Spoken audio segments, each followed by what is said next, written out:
En el verano de 1985, un asesino en serie aterrorizó a Los Ángeles. Los ciudadanos del condado de Los Ángeles vivían con miedo y terror. Atacaba a personas en las calles, entraba a las casas. El rango de edad de sus víctimas era muy variado y la forma en que las mataba cambiaba constantemente. Atacaba a cualquiera en la oscuridad de la noche. Nadie estaba a salvo. Trabajábamos entre 16 a 18 horas diarias, 7 días a la semana, y aún así no podíamos seguirle el rastro. Entraremos a una de las cacerías humanas más grandes de la historia, una investigación que recorrió un sangriento camino de asesinatos y violencia para atrapar a un cruel asesino conocido como el asesino nocturno. Asesinos en serie. El asesino nocturno. Los Ángeles, una hermosa ciudad. Pero en el verano de 1985 fue atacada por un demonio. El asesino nocturno. Su objetivo principal era matar. Cuando entraba a una casa, todo lo demás era secundario. Oculto en la oscuridad y apareciendo entre las sombras, este depredador atacaba a sus víctimas en sus casas mientras dormían. Le disparaba a los hombres y violaba a las mujeres antes de apuñalarlas, golpearlas o dispararle hasta causarles la muerte. No seguía un patrón. Hizo cosas diferentes a horas diferentes del día, con armas, métodos, diversas víctimas y áreas diferentes. Lo único que era igual era que no había nada igual. Los detectives a cargo de la investigación del homicida eran Frank Salerno y Jill Carrillo. Salerno era un detective legendario que con su trabajo logró arrestar al estrangulador de Hillside a fines de la década de los 70. Carrillo era un ex detective de narcóticos y este era su primer caso de asesinatos. Yo era uno de los investigadores del caso y el único en estar ahí en todo momento, desde el primer asesinato hasta el final. Cuando apareció el asesino nocturno, yo era sargento en el departamento de la gobernación de Los Ángeles y me asignaron el caso de este homicida. Era un domingo por la noche y yo estaba de servicio. El teléfono de Carrillo sonó el 17 de marzo de 1985. El reino del terror del asesino nocturno comenzó con un homicidio doble. El asesinato ocurrió en Billings Lane, 8510 en Rosemead, probablemente a unos 15 o 20 minutos de distancia de mi casa. Cuando llegué supe que le habían disparado a una mujer, María Hernández. La habían llevado a un hospital y Dale Okazaki estaba muerto al interior del condominio. Mientras conducía un auto robado, el asesino nocturno vio a la amiga de Okazaki, María Hernández, que iba en el vehículo de más adelante. La siguió a su casa y cuando cerraba la puerta de su garaje, el asesino nocturno entró silenciosamente con ella a la casa. Ella escuchó un ruido, se dio vuelta y ahí estaba esta persona vestida toda de negro sosteniendo un arma. Ella dijo, "No, por favor". Levantó sus manos y él disparó. La bala dio contra las llaves e hizo una hendidura en el auto. Ella se desplomó y fingió estar muerta. Él pensó que la había matado y subió la escalera del apartamento. Okazaki, de 34 años, estaba adentro. La chica escuchó el disparo y trató de esconderse detrás del aparador de la cocina. Ella fue curiosa y quiso ver qué sucedía. Lentamente levantó su cabeza y recibió un disparo. Aquí, justo en el medio de la frente. Estaba muerta antes de caer al suelo. El asesino escapó, pero sus sangrientos deseos permanecieron. Esa misma noche atacó de nuevo. La señora Yu fue asesinada 45 minutos más tarde, en Monterey Park, a unos 16 kilómetros de distancia. Al igual que con su primer objetivo, el asesino nocturno eligió a su próxima víctima mientras conducía por la autopista. Su nombre era Tsai Lin Yu, una estudiante de leyes de 30 años. Ella se dio cuenta que la estaba siguiendo, se detuvo y tuvieron una discusión. El asesino se bajó de su auto y le disparó 2 veces. Ella falleció al día siguiente. Los investigadores se dieron cuenta que los cartuchos de bala que encontraron en cada escena del crimen esa noche eran similares. Los enviaron para un análisis forense. Hay mucha información que uno puede obtener estudiando y observando las balas y sus cartuchos. Uno puede ver las características generales porque los pequeños detalles que uno ve en ellas nos pueden indicar cuál fue el arma que las disparó. En ambos casos, el arma era una pistola calibre 22. Los expertos compararon la evidencia encontrada en las dos escenas y determinaron que en ambos casos se utilizó la misma pistola. 10 días más tarde, el 27 de marzo, el asesino atacó nuevamente. Esta vez en la comunidad suburbana de Whittier. Entró a la casa de Vincent Maxine Zazzara. Vincent era un contador jubilado y dueño de 2 locales de pizza. Esa noche el asesino nocturno revisó la casa buscando un lugar por donde entrar. Intentó con varias puertas y ventanas antes de encontrar una ventana pequeña que estaba sin seguro y silenciosamente se introdujo. Cuando logró entrar, se quitó los zapatos y se detuvo un momento para adaptar sus ojos a la oscuridad. Esa noche había 2 personas en la casa, Vincent y su esposa Maxine. Vincent se había dormido viendo televisión en una de las salas de la casa y el asesino nocturno le disparó en la cabeza y lo mató. El sonido del disparo despertó a Maxine. Aterrorizada, Maxine Zazzara trató de escapar pero no pudo resistir el ataque. El asesino nocturno la ató y comenzó a saquear la casa. Mientras el asesino de su esposo buscaba joyas en la habitación, Maxine se soltó y tomó un arma que escondían bajo la cama. Tiró el gatillo, pero ambos cañones estaban vacíos. Ese fue su último acto. El asesino nocturno regresó y le disparó sin compasión. El asesino nocturno buscaba víctimas para tener la oportunidad de entrar a sus casas y hacerse cargo de la situación, tomar el control, asustar, torturar y atormentar.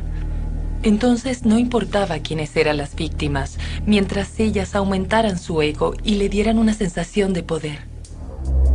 Inicialmente los detectives se desconcertaron con estos eventos. Tenían pocas pistas, patrones criminales diferentes y no tenían la certeza de estar frente a un asesino en serie.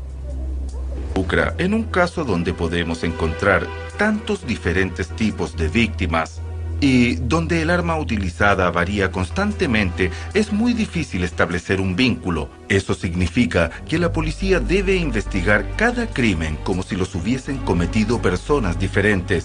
Y eso hace que la investigación sea mucho más compleja, porque uno no puede establecer un vínculo cuando en realidad existe.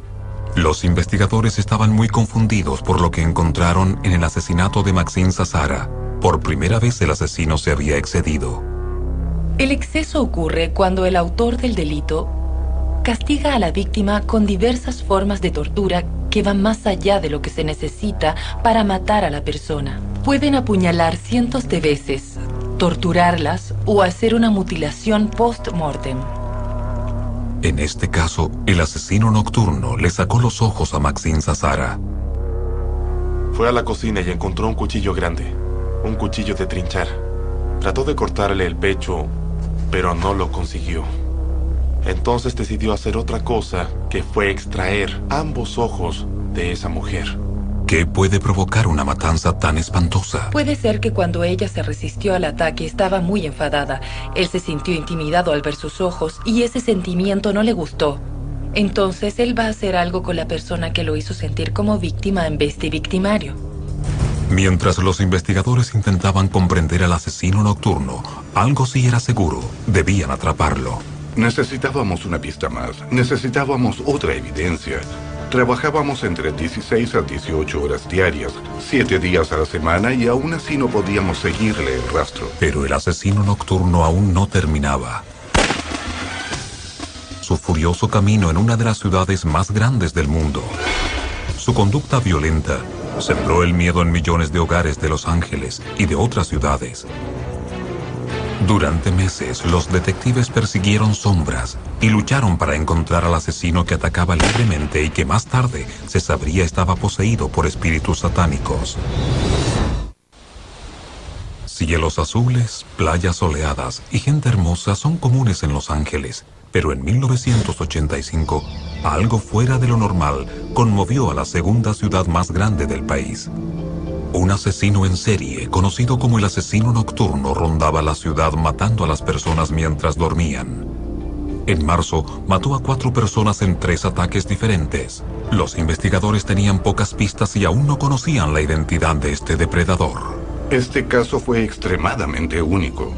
Nunca ocurrió nada similar. Y después de ese caso nunca hubo uno igual. Cuando uno escucha sobre los asesinos en serie, se dice que atacan a prostitutas, a personas en las carreteras, a fugitivos o a personas alejadas. Ahora tenemos a alguien que está entrando a las casas, incluyendo a aquellas que se encuentran cerradas. Significa que cualquier persona es una posible víctima. El 14 de abril, atacó nuevamente. Eligió una casa al azar en Monterey Park, el hogar de William Doyle, de 65 años, y de Lillian, su esposa discapacitada. William fue ejecutado en su cama. Luego el asesino agredió sexualmente a Lillian, pero en este último caso, el asesino nocturno cambió su patrón nuevamente. Dejó a un testigo a propósito, Lillian Doyle, quien debido a su discapacidad no opuso resistencia al asesino y él le permitió vivir. Hay muchos escenarios diferentes en los que una víctima puede escapar de un asesino en serie o donde el asesino puede dejarlas ir. Puede ser que no estaba de humor para hacer algo ese día, o porque piensa que pase lo que pase no lo van a atrapar. Entonces a él no le importa dejar que una víctima se escape. El asesino nocturno no solo dejó atrás a un testigo, sino que también le dejó a la policía una pista. Una huella en la tierra afuera de la casa de los Doyle, la que era coincidente con una encontrada en el asesinato anterior.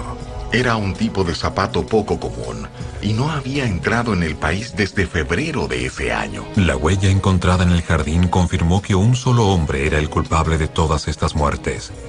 Los investigadores buscaban a un asesino en serie, pero ¿puede una huella revelar su identidad?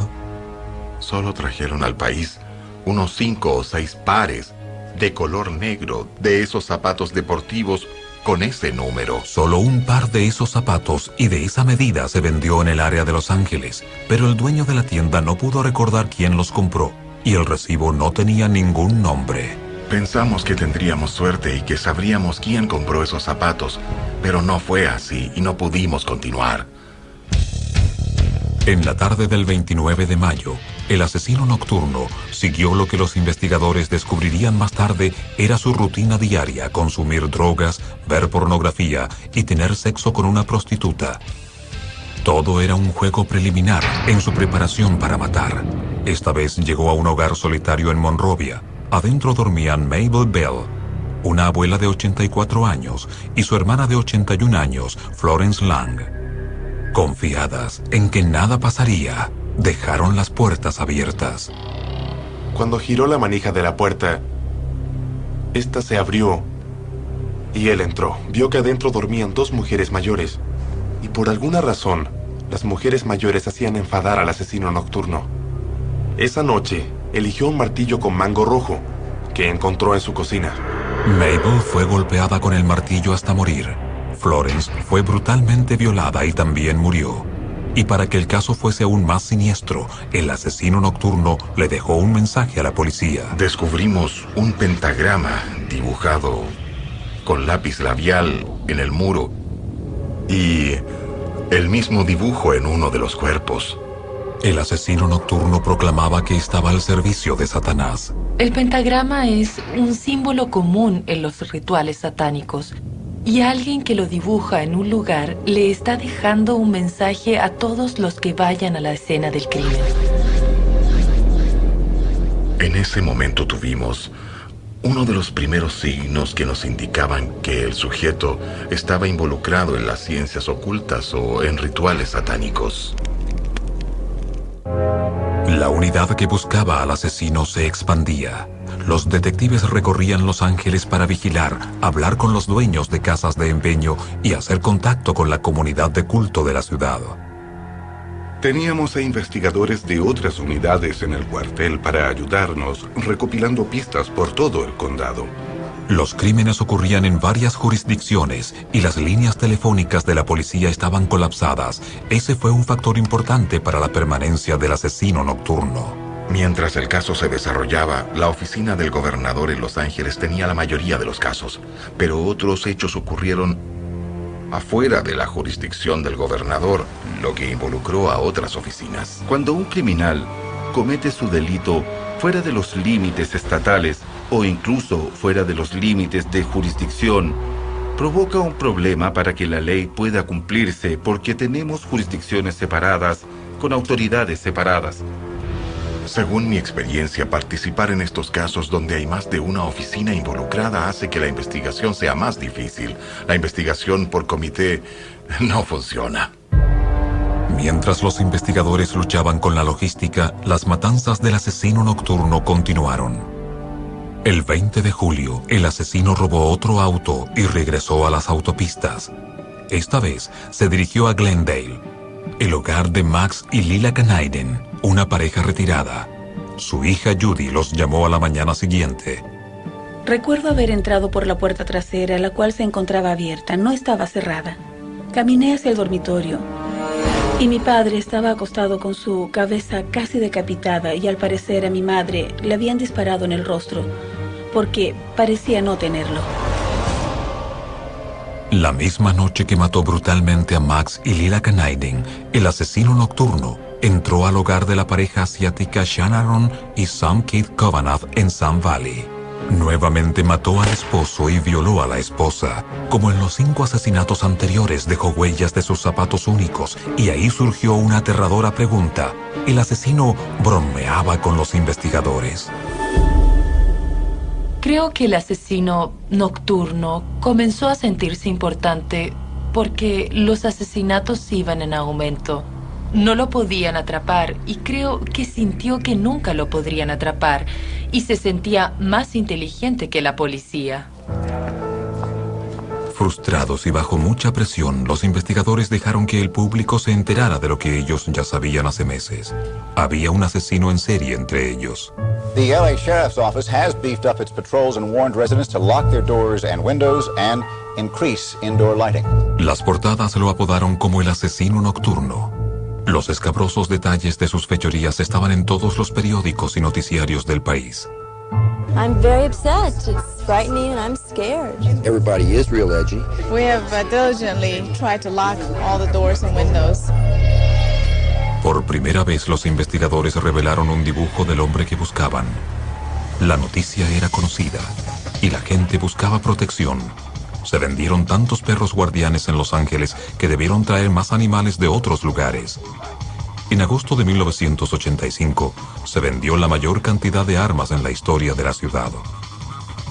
La gente sentía mucho miedo porque no querían ser otra víctima.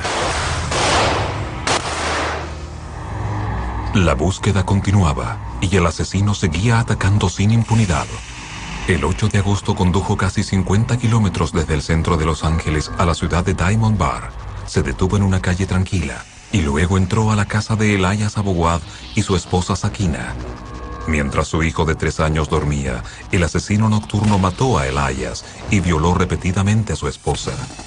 Los últimos asesinatos aumentaron aún más las tensiones y hasta los investigadores no eran inmunes al terror que sentía la ciudad.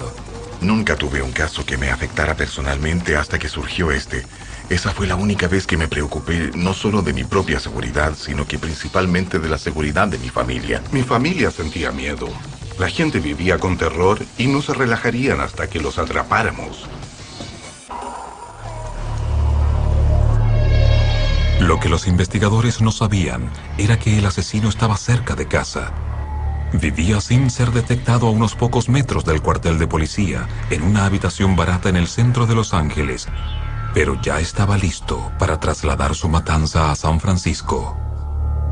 He's someone that will go into a home at night and will kill, and kills at random. There's a $10,000 reward for any information which can lead to his arrest and conviction.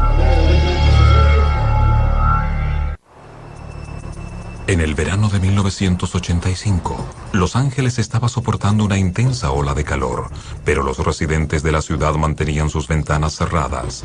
Había un asesino en serie suelto. No había un patrón en las matanzas. Parecía elegir sus víctimas al azar. Actuaba en distintas áreas de la ciudad y nadie estaba a salvo. Se trataba de un hombre que iba a los vecindarios. Durante la noche, entraba a las casas y cometía esos violentos crímenes. Nunca antes experimenté algo así en mi vida, y un caso como ese nunca más lo volví a vivir. Todos los ciudadanos del condado de Los Ángeles vivían con miedo y terror. Algunos residentes se mudaron a otras ciudades, pero aún así no estaban completamente seguros. El asesino también atacó en otros lugares. El 18 de agosto, robó un auto y se dirigió a casi 500 kilómetros al norte hacia San Francisco. El asesino nocturno estaba en la autopista e hizo lo de siempre. A las 2 de la mañana entró a la casa de una pareja taiwanesa. Le disparó en la cabeza a Peter Penn, de 66 años, y abusó sexualmente de su esposa Bárbara, de 62. Ella se resistió y también le disparó en la cabeza.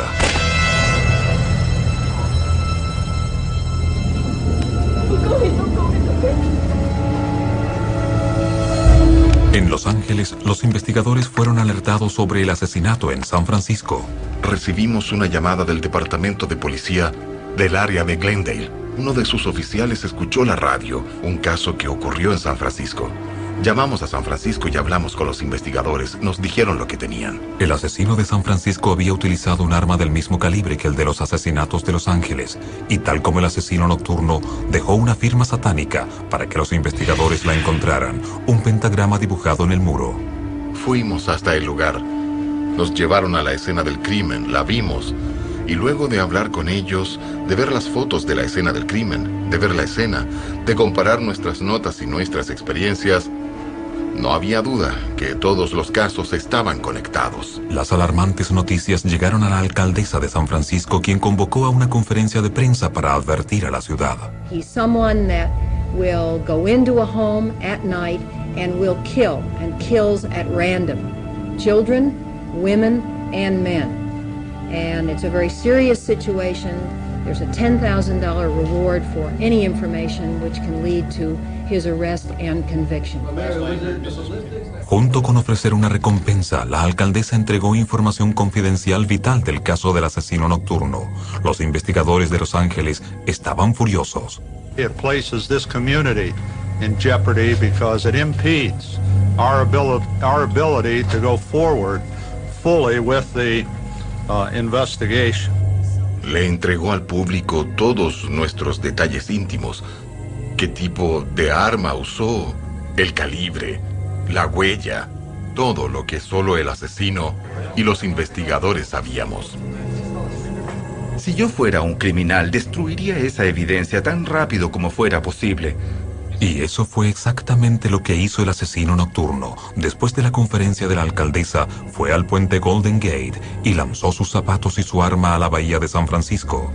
Luego regresó a Los Ángeles. Pero la ciudad se había organizado para atrapar al demonio que los aterrorizaba.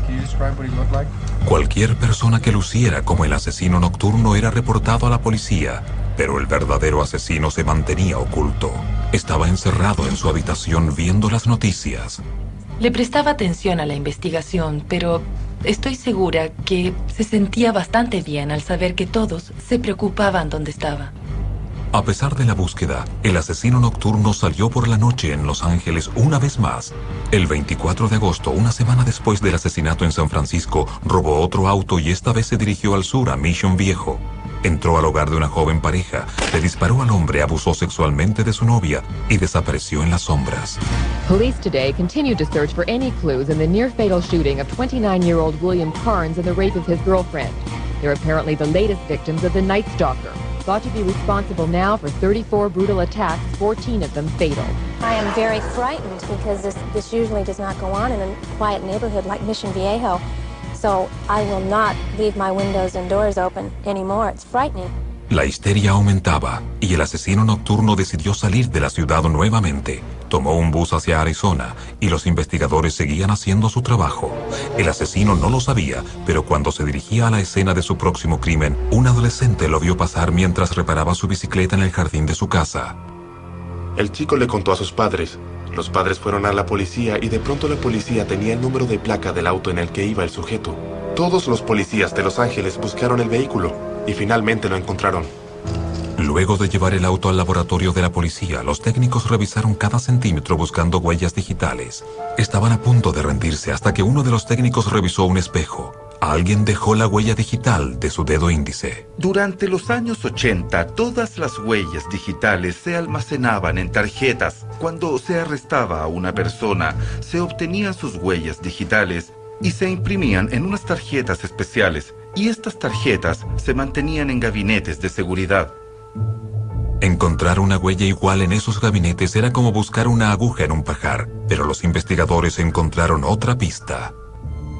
En ese momento, se estaba desarrollando un sistema para huellas digitales en el estado de California.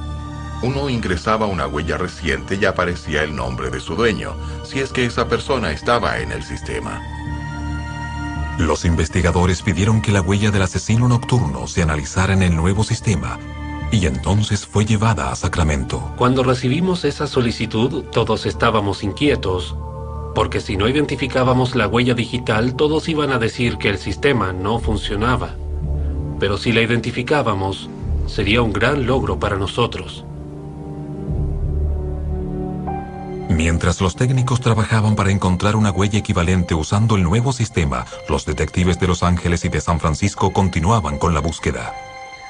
Como resultado de toda la publicidad, una muchacha se presentó en el cuartel para hablar por su padre. Él le contó que había conocido a un tipo llamado Richard y que esta persona le contó que había asesinado a alguien. Y le dio tantos detalles que nosotros ya no teníamos duda que se trataba del asesino nocturno. Ella solo sabía que se llamaba Richard.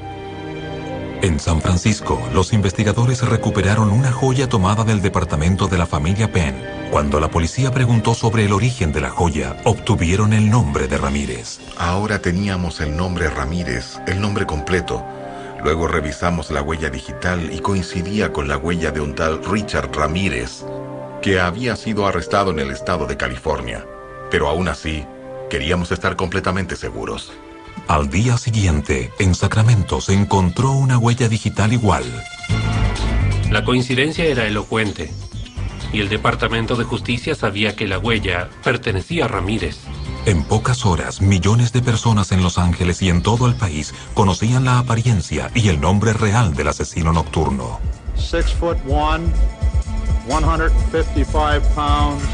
This photograph was taken about 8 months ago right here in Los Angeles. Pero aunque todos sabían quién era el asesino nocturno, aún quedaba una pregunta.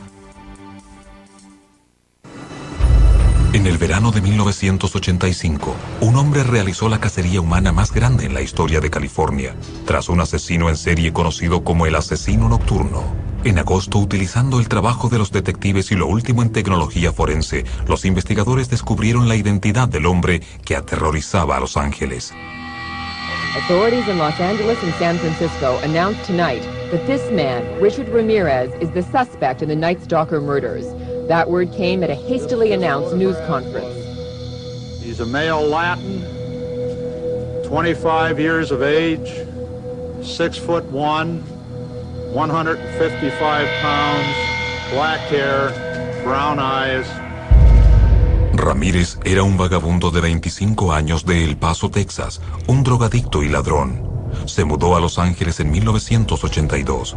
Robaba todo lo que podía para pagar su hábito. Fue arrestado por robar autos y estuvo 6 meses en prisión. Ramírez fue fotografiado y se le tomaron sus huellas digitales. Esas huellas estaban en el sistema y permitieron revelar su identidad, y ahora la fotografía estaba por toda la ciudad. Nosotros no sabíamos que él no estaba en Los Ángeles cuando su fotografía se publicó en la prensa. Ramírez estaba en Arizona visitando a un familiar. No sabía que su nombre y fotografía estaba en cada periódico de Los Ángeles.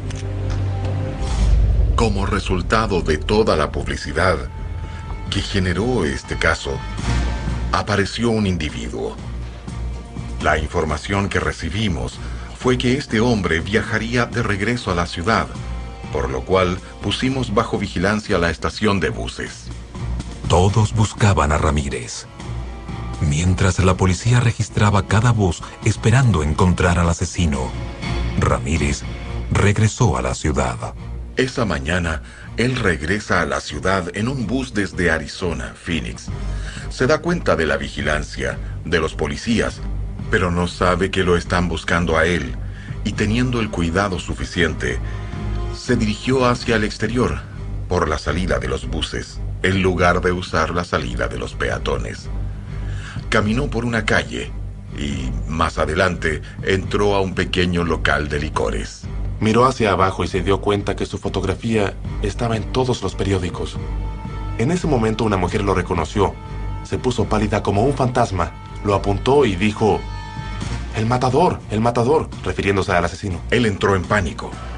Se sube a un bus tratando de llegar al este de Los Ángeles. Tenía un hermano que vivía allá. Cuando estaba en el bus, todos se dan vuelta y comienzan a compararlo con la foto del periódico. Lo apuntan y dicen: es él, es él. Ramírez se baja del bus y comienza a correr.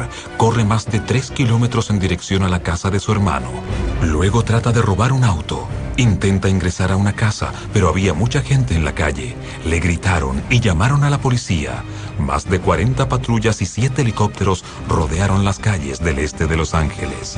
En un momento, él corrió por la autopista Santa Ana a las 7 o 7:30 de la mañana. No lo atropellaron. Logra llegar a su destino y corre a la casa de su hermano. Eventualmente llega al condado, donde una mujer estaba saliendo de su casa. Trata de robarle su auto, pero los vecinos salen a ayudarla cuando oyeron sus gritos. Then all the neighbors just hung together and got him, chased him down the street. And then what did you do when you caught up with him? I socked him. Ramírez estaba atrapado. Lo golpearon con un tubo, lo retuvieron, llamaron a la oficina del gobernador y en ese momento llegó un delegado que lo dejó bajo arresto. De pronto todo había terminado. Irónicamente, luego de 6 meses de perseguir al asesino nocturno, la policía debió intervenir para salvar la vida del criminal. We're happy to announce that the individual we have in custody is Richard Ramirez, the Night Stalker. Ramírez fue llevado a la estación de policía de Hollenbeck. Una multitud enfurecida le esperaba. Toda la estación de policía de Hollenbeck estaba rodeada de ciudadanos. Eran muchos. Era como una escena del viejo oeste cuando linchaban a cualquier persona que estuviese ahí adentro. Obviamente, todo esto fue ampliamente cubierto por la prensa. Estaba en cada estación, en cada noticiario, y lo repetían todo el día y toda la noche. Esa noche fue la primera vez que fuimos a hablar con él, Jill y yo. Revisamos sus huellas digitales y supimos que estábamos frente al verdadero Richard Ramírez que estábamos buscando. Nos sentamos con él, nos presentamos, encendimos la grabadora esperando obtener algunas declaraciones y él invocó su derecho a no hablar. Pero los detectives tenían un as bajo la manga: Frank Salerno. Se sorprendió horriblemente con Frank Salerno, porque Frank había trabajado en el caso del estrangulador de Hillside. Sabía lo que hacía. Escribimos un informe desde el primer día que nos reunimos con él, el día de su arresto. Hablamos sobre muchas cosas, sobre su pasado, su infancia, sus padres y otras cosas más. Mientras Ramírez se acostumbraba a sus interrogadores, habló mucho sobre su vida, ofreciendo detalles únicos de la mente de un asesino en serie. Entre los detalles más sorprendentes, los detectives descubrieron que la infancia de Ramírez ofrecía muchas explicaciones de su comportamiento agresivo. Su padre golpeaba a todos sus hijos constantemente. Richard era el más joven, y su padre era un hombre grande y fuerte que los golpeaba hasta quedar amoratados. Tenemos a un niño pequeño que es golpeado por su padre y lo hace sentirse como una víctima. Pero él sabe quién tiene el poder, el que golpea, y lo mismo hizo con sus víctimas. También hubo otras fuerzas destructivas en la vida de Ramírez. Tenía un primo, Mike, con el que jugaba y admiraba mucho. Él era su modelo a seguir y Mike le explicaba lo que significaba ser un hombre. Su primo prestó servicio en Vietnam y Mike le contaba a Richard las atrocidades que cometió durante la guerra. le mostraba al pequeño Richard fotos de cosas que le hizo a mujeres, incluyendo violaciones y también algunas mutilaciones. El asesinato a sangre fría también fue parte de la infancia de Ramírez. Vio cómo su primo mató a su esposa. ¿Fue algo traumático para él o fue algo emocionante? Luego de estar expuesto a las cosas que Mike le decía, la posibilidad es que para él haya sido emocionante ver cómo alguien toma el mando de esa manera y ejerce poder sobre la vida matando a un ser humano, especialmente a una mujer. La matanza indiscriminada de 6 meses del asesino nocturno provocó temor, caos y muerte en toda el área de Los Ángeles, y también provocó el miedo en todo San Francisco. Ahora, los investigadores tenían a un asesino desquiciado. En un garaje del este de Los Ángeles, la policía encontró su auto. En su interior había balas como las que utilizó en 2 de los incidentes.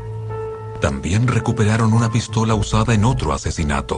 Es muy difícil comprender que alguien con el que creciste, con el que compartiste tantas cosas maravillosas, fiestas de cumpleaños, novias, novios y todas esas cosas hermosas de la infancia que compartimos. Es difícil comprender que una persona así pueda causar tanto daño. Es imposible. Peor que lo imposible es lo inimaginable. Los investigadores sospechaban que Ramírez cometió muchos asesinatos más de los que nunca se sabrá. Luego de 6 meses y al menos 14 asesinatos en Los Ángeles y 1 en San Francisco, el asesino nocturno estaba tras las rejas.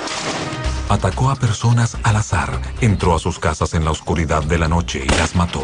Provocó las pesadillas de miles de ciudadanos y ahora el demonio sería enjuiciado por sus crímenes. Los extraños procedimientos sorprenderían al público casi tanto como los asesinatos. Luego de rechazar a varios defensores públicos, Ramírez se decidió por 2 abogados que no tenían experiencia en casos de pena de muerte. Mr. Ramirez, at this time, is it your desire to substitute Mr. Daniel Hernandez and Mr. Arturo Hernandez as your attorneys of record in the place instead of Mr. Joseph Gallegos? Yes. Desde el inicio hasta el final del caso, Ramírez no mostró arrepentimiento. ¡Viva Satanás!, gritó el sospechoso. Al final de la acusación, cuando se le dijeron los cargos que había en su contra, se dio vuelta hacia las cámaras, levantó su mano derecha, donde tenía dibujado un pentagrama, y dijo: ¡Viva Satanás! Richard era bastante maleducado y agresivo. Insultó a todos los que estaban ahí, y cuando la gente vio cómo era él realmente, se asustaban aún más.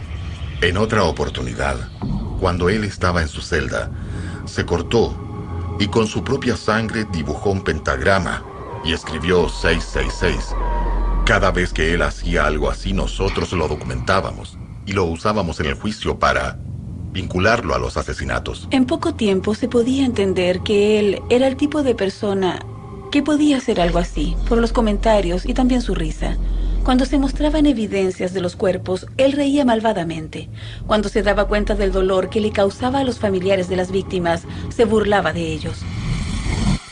Incluso tenía su propio grupo de seguidoras. Mujeres de distintas clases sociales comenzaron a aparecer en la corte vestidas de negro, esperando a que el asesino se volteara y les sonriera.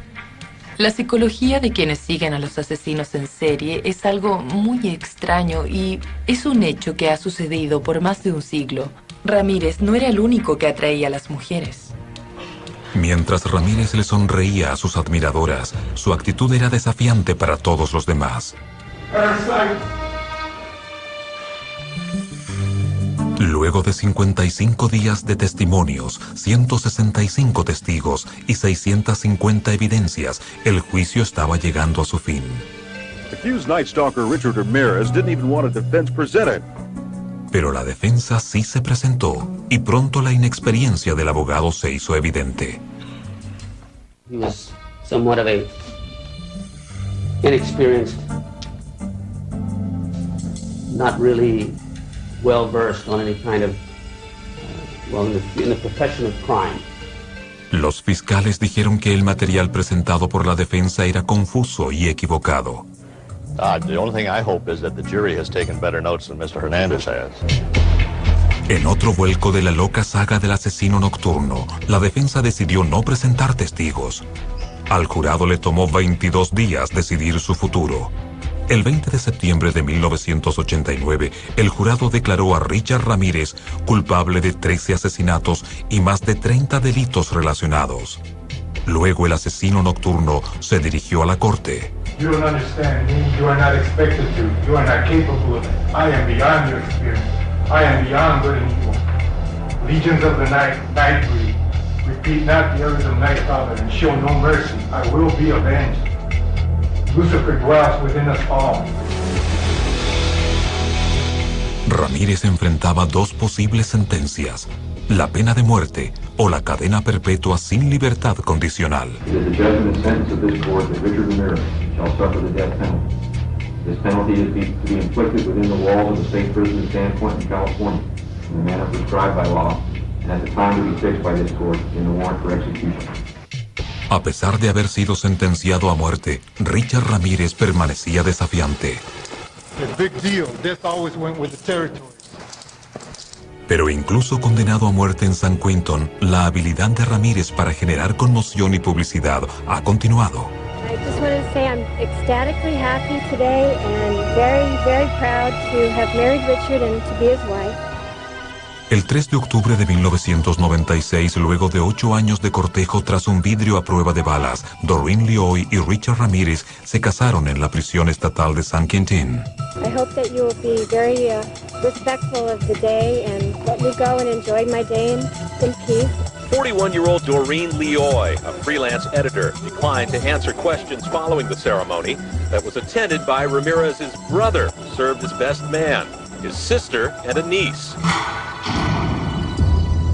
Es una burla para el sistema judicial criminal, porque no está ahí para rehabilitarse, está ahí para ser castigado. ¿Por qué alguien querría casarse con un asesino en serie? Entienden que hay un alma dañada, que necesita de alguien que la cuide y que sea compasiva, y para algunas personas eso resulta muy atractivo.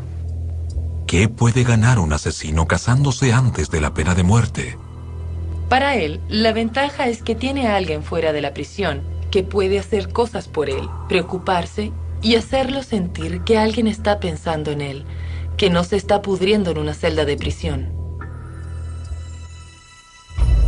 Pero luego de la sentencia, Ramírez tenía una pregunta para los detectives que lo atraparon. Cuando hablábamos con él, Jill y yo, luego de ser enjuiciado y sentenciado, una noche nos preguntó: ¿van a estar ahí cuando me ejecuten? Y yo le dije que me daba lo mismo, pero si él quería que estuviera ahí, ahí estaría. Le dije que iría. Quería ver la ejecución de Richard Ramírez. La pena de muerte gatilla un interés automático en California. Ramírez sostiene que no le dieron un juicio justo. Afirma que sus abogados no conocían las leyes de Los Ángeles y que la corte no le ofreció una evaluación psiquiátrica completa. En agosto de 2006, la Corte Suprema de California rechazó la petición de Ramírez sobre su condena. Tiene otras peticiones pendientes y permanecerá condenado a muerte hasta que todo el proceso concluya.